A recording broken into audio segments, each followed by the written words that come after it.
yana kelyapti. O mana. Assalomu alaykum, hurmatli tomoshabinlar. Xo'p, o'zim shu temir yo'liga qiziqaman. Poyezdlarga, temir yo'lga, xullas shu sohaga. Shuning uchun temir yo'liga kelgan. Qo'qon temir yo'l vokzaliga Shepjonim ham olib kelganman, o'g'lim ham. Ana yana bobojon. Ana kelyapti, ana. Ana.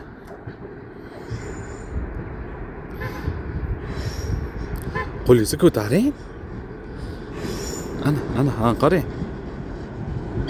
Ana. Rahmat. Ana bizga qo'l ko'tarib qo'ydi amakilar, ha? Ana. Sizga tut qildilar.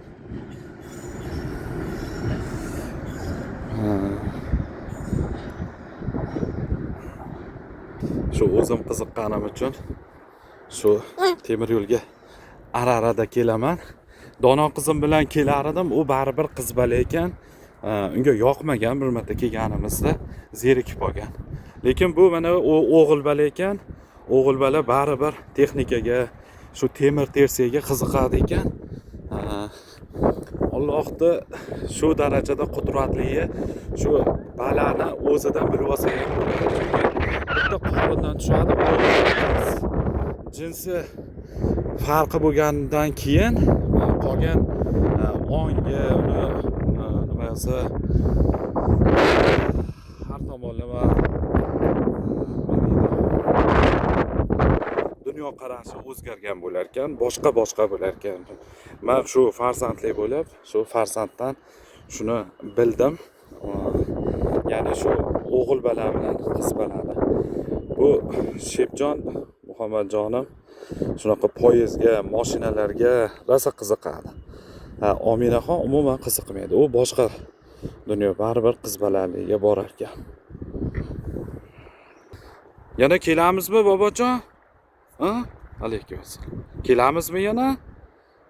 Qani poyezdlar? Poyezdlar qani? Mayli, sog' bo'linglar, salomat bo'linglar. Kanalimizga obuna bo'lib, like'lar bosib, o'z fikrlaringni yozib qoldiringlar. Biz uchun juda qiziq sizlarning fikrlaringni o'qib hamda javob berish. Sog' bo'linglar, salomat bo'linglar.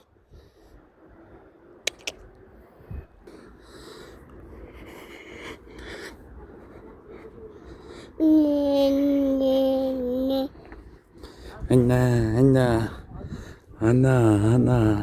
Ha? Poyezdmiki? Ha?